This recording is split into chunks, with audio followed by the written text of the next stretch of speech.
Joining us now to talk more about this, we're now joined by Chris Oxtoby. He is from Freedom Under Law. He joins us via our video link. Chris, let's start off here. Perhaps let's start off and say, what is your reaction as a Freedom Under Law to the removal of the two judges? Well, it is a development that we welcome.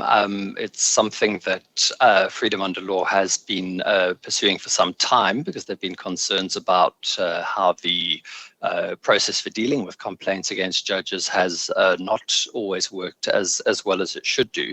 So it is gratifying that the process has now finally, albeit that it's taken a very long time, reached this stage. Of course, it is also a sad development. It's a sad development for the judiciary that we've actually, for the first time, seen two judges be about to be removed from office.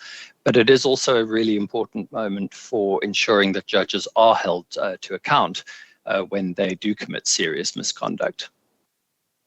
A time in this matter, and I understand that the Judge Hlophe case has been dragging since 2008, and at the same time with Judge Motata's case since 2007. Why did these matters take so long to be resolved? There's a lot of reasons that played into that.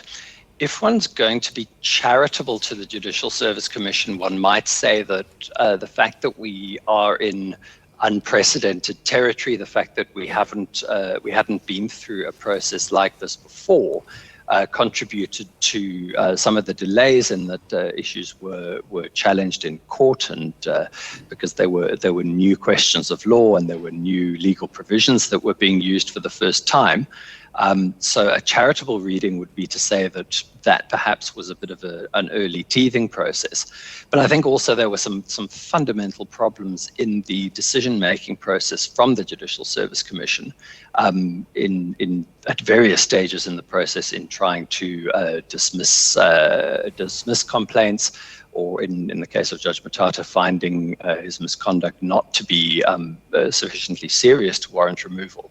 And these in turn have all had to be challenged in the courts, and the courts have eventually then overturned those decisions, and that's obviously contributed significantly to the delay. So I think when one looks back and after the dust has settled, there do have to be some quite serious questions asked about how well this whole process works. And I think there are certainly many areas where there's a need for reform. The fact that we have finally reached the end of this process doesn't take away the need to, I think, look quite carefully at where the system can be improved. And what will happen now following the impeachment vote by the National Assembly against these two judges? So the next step is that it goes basically to the desk of the president. The president will formally remove them from office. Now, this is really it's a formal act that the president does as head of state. It is not something that he has any discretion over, so he can't overrule or change the outcome of the vote at the National Assembly. He simply gives effect to that resolution and formally removes both judges from office. Of course, there is the outside possibility that the court challenge that Judge President Hlophe has brought in the Constitutional Court might, if the Constitutional Court actually takes the case and finds in his favor, still delay the process. So one does just have to bear in mind that there's the possibility that that case might still put a spanner in the works. Personally, I think it's unlikely that the court is going to find in his favor, but one can't completely discount that possibility at this stage. And I was coming to exactly that point. When it comes to these two judges challenging this matter, what legal avenues remains for these two judges now that we've seen this process take place in the National Assembly? Well, very little, really. I mean, the process that runs through the Judicial Service Commission is extensive, as we've spoken about. They've both litigated many points along the way, and the courts have not found in their favor. There is as I said, the slight chance that Judge President Hlophe's challenge Constitutional Court might still have some legs. We'll have to wait and see. As far as Judge Motata is concerned, he hasn't, at this stage of proceedings, instituted any litigation. I suppose there might be an outside chance that some kind of application might still be brought to try and overturn the process even this late. But the courts are really going to be extremely reluctant to delve into the parliamentary process. It's at this stage of Parliament actually voting. It's really a highly political decision of the sort that courts are not likely to want to intervene in. So I would say that the legal avenues at this point are really very, very limited. And, talking about that, should it all fail for these judges, perhaps maybe they want to challenge it in some sort of way, what will be the immediate implication for both in terms of their pension, especially for Motata, as well as, the career prospects of Judge John Hlophe? Well, I mean, in terms of the career prospects for Judge Hlophe, that would obviously, once he's removed from the bench, that is the end of his career as a judge. I mean, one could speculate about what he does from that point onwards. I really don't know and don't have any particular insight into that. He was an academic before he was appointed as a judge. It's possible that he might look to go back into academia. It's well known that he has a farm out in the country in the Western Cape here. He might possibly just devote his life to farming, or he may go in a completely different direction. And Judge Motata was retired. So he was retired from active service on the bench. So for him, it doesn't make a sort of a career change difference.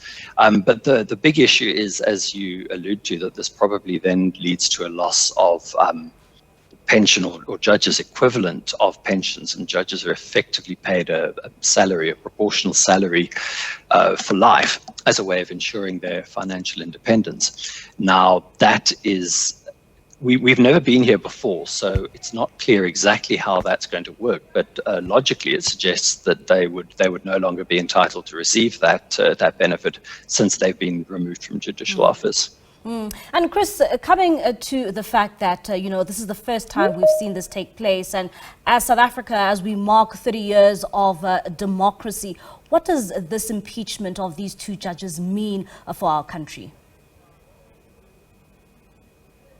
I think to put a positive spin on it, as I said, it is quite a sad moment in some ways, but to put a positive spin on it, it does show that we are able to ensure that there is accountability when judges commit serious acts of misconduct.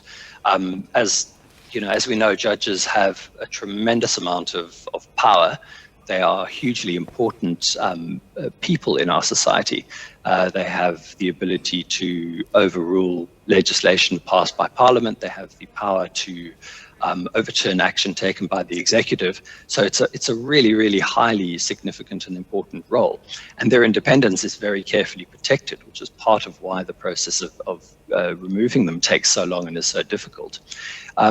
But that all does make it really important that when they do commit serious acts of misconduct, that our systems are robust enough to be able to remove them from office, to ensure that there continues to be public confidence in the judiciary. And I think it is just worth dwelling on that. I mean, you spoke about it in the introduction, that what the judges have been found guilty of are very, very serious matters. I think the fact that they've dragged on for so long, perhaps people tend to forget about that, but they're really serious acts of misconduct. So it was important that accountability was that there was accountability for those acts.